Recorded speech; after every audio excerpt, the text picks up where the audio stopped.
যখন ইমানদারের দুঃখ হয়, কষ্ট হয়, বিপদ হয়, তখন সে সবর করে, ধৈর্য ধারণ করে, আল্লাহর ফয়সালাকে মেনে নেয়।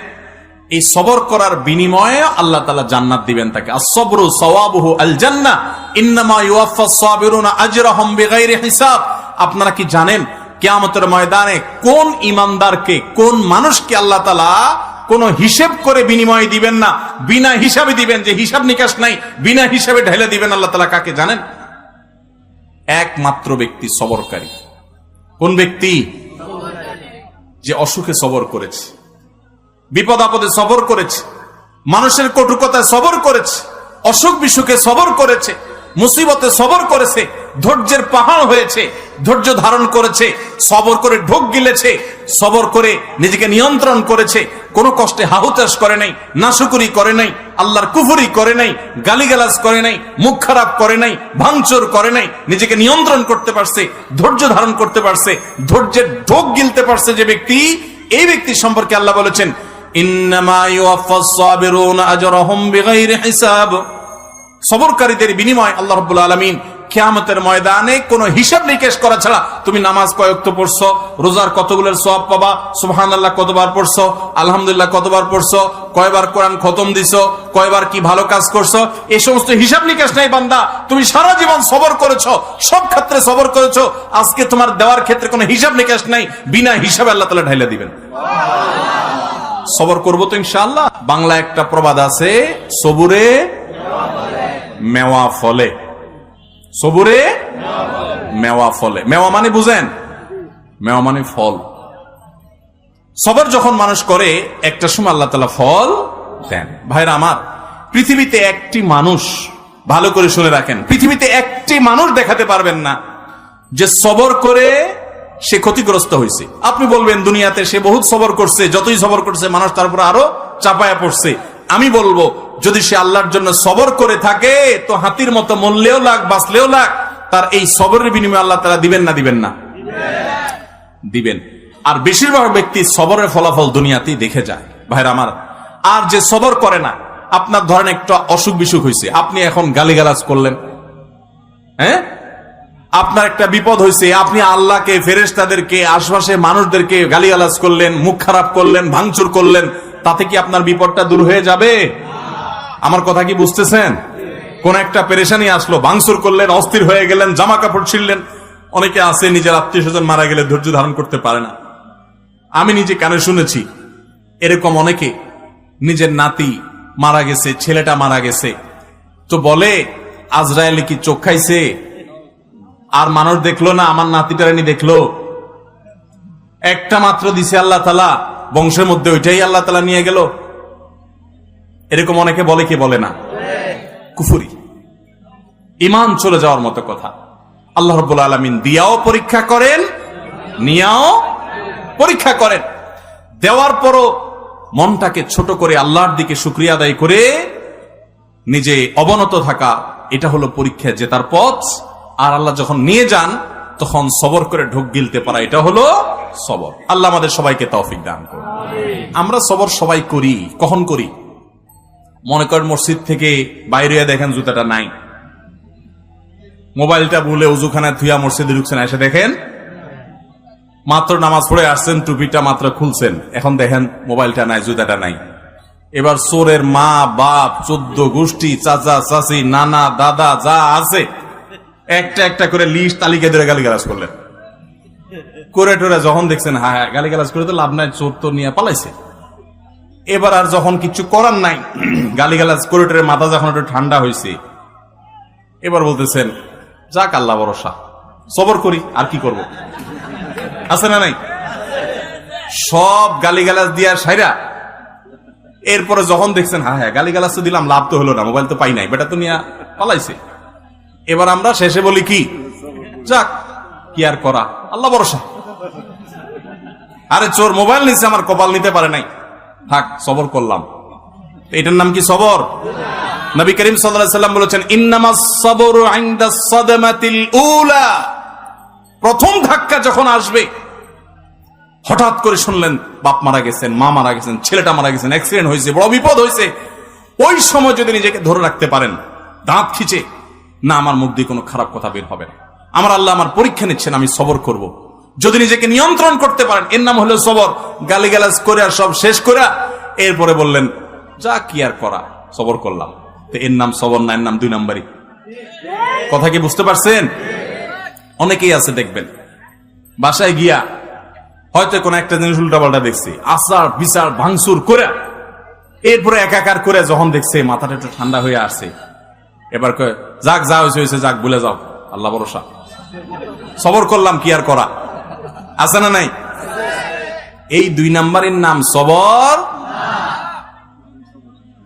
আল্লাহ তাআলা আমাদের সবাইকে সবর করার তৌফিক দান করুক।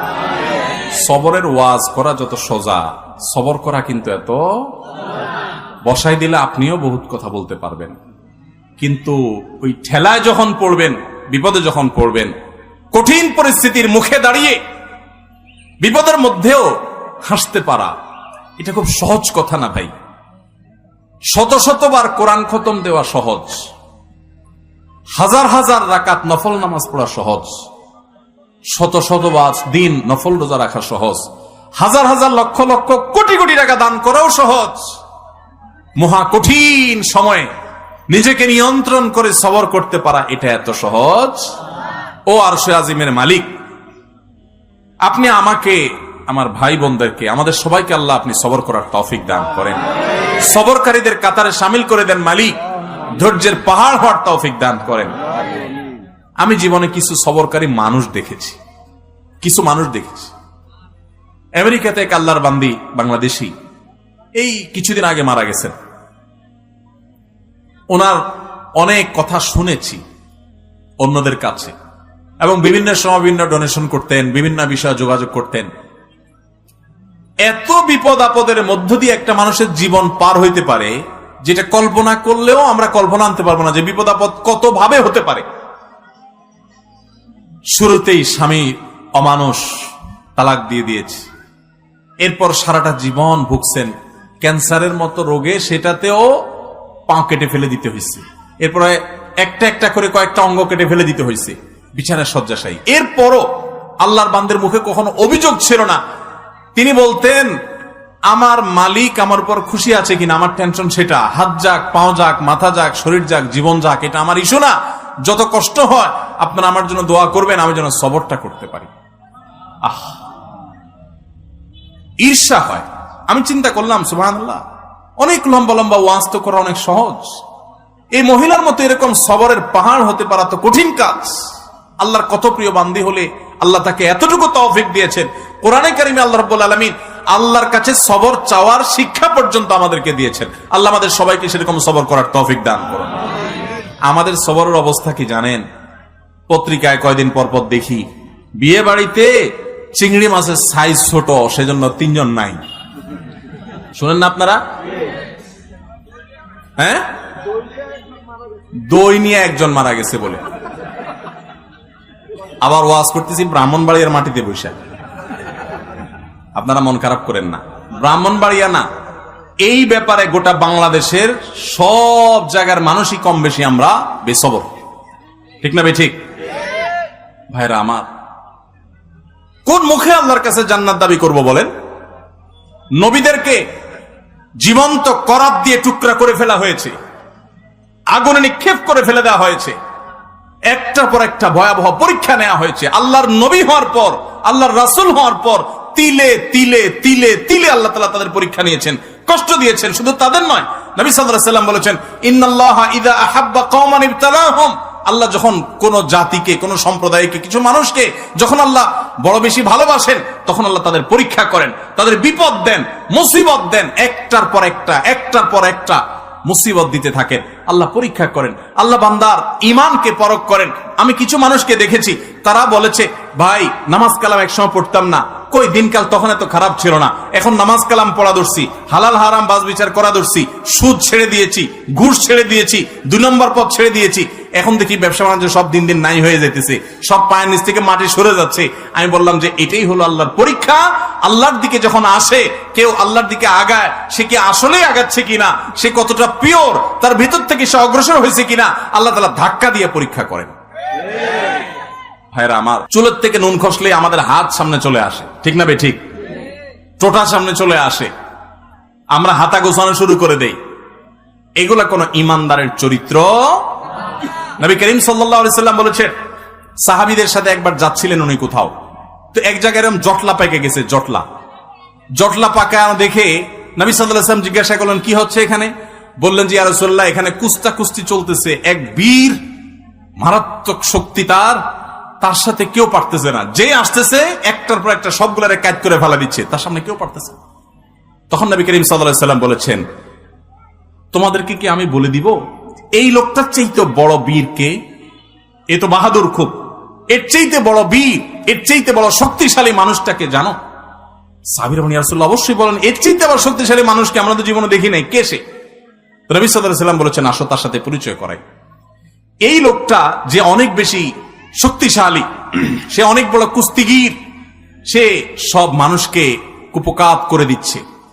এর চাইতেও বেশি শক্তিশালী, এর চাইতেও বড় বীর, বড় বাহাদুর হলো সে, যার মাথা যখন চরম রাগান্বিত হয়, মাথা যখন রক্ত যখন লাল হয়ে গরম হয়ে যায়, মাথা যখন তার হট হয়ে যায়, এই গরম হওয়ার পর, রাগ উঠার পর, চরম রাগের মধ্যেও যে নিজেকে ধরে রাখতে পারে, কন্ট্রোল করতে পারে, ডিলার মতো ছেড়ে দেয় না রাগ, যেখানে সেখানে যা তা করে পরে বেজ্জত হয় না, মুখ ছোট হয় না, নিজেকে যে নিয়ন্ত্রণ করতে পারে, এই লোকটা হলো এই কুস্তিগীর লোকদের চাইতে বড় বীর। ভাইরা আমার, অনেক লোক আছে দেখবেন রাগের সময় ডাইরেক্ট হয়ে যায়, আছে না? ডাইরেক্ট হওয়া বুঝেন কি? মুখ দিয়ে যা আসে তা ছেড়ে দিস, হাত দিয়ে যা আছে ভেঙে ছেড়ে দিছি। এরপর জিজ্ঞাসা করেন, ভাই এটা কোনো কাজ করলেন? মাথা যখন ঠান্ডা হয় তখন যদি জিজ্ঞাসা করে, ভাই এটা কোনো কাজ করলেন? পাপের বয়সে লোকটা গায়ে হাত দিলেন, এভাবে মুখ খারাপ করলেন, আপনি এটা শিক্ষিত মানুষ ভাই, এভাবে আপনি এই জিনিসটা ভাঙচুর করলেন, জিনিসটা কি দোষ ছিল ভাই? যখন জিজ্ঞেস করবেন তখন কি বলবে? আর এসব বলো না, আমার মাথা ঠিক আছে না। তো মাথা ঠিক না থাকলে তার নাম কি? তার তো হসপিটালে থাকা উচিত। লজ্জাও হয় না যে সে আবার বলতেছে মাথা ঠিক আছিল না। মাথা ঠিক আছিল না মানে তুমি তো পাগল ছিল, এটা বলো যে আমি মেন্টাল। ভাইরা আমার, এইরকম মেন্টাল মানুষ আমাদের সমাজে ভরা, ঠিক না বে ঠিক? সমাজে ভরা। ডাইরেক্ট হয়ে যায় যে এটা তো ডায়রিয়ার রোগীর মতো। ডায়রিয়ার রোগীর যখন ডাইরেক্ট হয়ে যায় তখন বেচারারা কন্ট্রোল নিজের প্রতি থাকে না, টয়লেট পর্যন্ত যাইতে পারে না, আগেই কাম সারা যায়, ঠিক না বে ঠিক? তো যে ব্যক্তির রাগ আসার পর এটা ধরে রাখতে পারে না, কন্ট্রোল করতে পারে না, ছেড়ে দেয়, যেখানে সেখানে যা তা গড়ায় ফেলায়, এই ব্যক্তি হলো এই ডায়রিয়ার রোগীর মতো ডাইরেক্ট হয়ে গেছে, লুজ হয়ে গেছে। এই সমাজে টাইট মানুষ বেশি না লুজ মানুষ বেশি? এখন কি টাইট হবেন না লুজ হবেন? নিজের সঙ্গে সংগ্রাম করবেন যে না, যত কঠিন পরিস্থিতি আসুক আমার মুখ খারাপ হবে না, মুখ দিয়ে গালি বের হবে না, হাত ছুটবে না, আমি অন্যায় করব না, আমি নিজেকে কন্ট্রোল করব। আল্লাহ আমাদের সবাইকে সেই তৌফিক দান করুন। ভাইরা আমার, এরকম হটমেজাজি মানুষগুলো সুস্থ না অসুস্থ? এই অসুস্থ মানুষগুলো আবার নিজের রাগ নিয়ে অনেক সময় বড়াই করে দেখবে, বলবে কি জানেন? আরে ভাই জানেন না, উল্টা পাল্টা দেখলে আমার মাথা ঠিক থাকে না, এরকম বলে না? বলার সময় ভাবসাব এমন যে উনি বিরাট বেটাগিরি জাহির করে ফেলছে, তাই না? যে উনি অন্যায় দেখলে ওনার মাথা ঠিক থাকে না। এই একই লোক সারাদিন আকাম করতেছে ঠান্ডা মাথা, নিজের অন্যায়ের বেলা ওনার মাথায় কোনো অসুবিধা, আরেকজনটা দেখলে শুধু মাথা কি হয়ে যায়? গরম হয়ে যায়। খবর নিয়ে দেখলে, টেস্ট করলে দেখা যাবে আমাদের বেশিরভাগই এই অবস্থা। আল্লাহ আপনি আমাদের সবাইকে সুস্থ হওয়ার তৌফিক দান করুন, আমাদের সবাইকে মুসলমান হওয়ার তৌফিক দান করুন।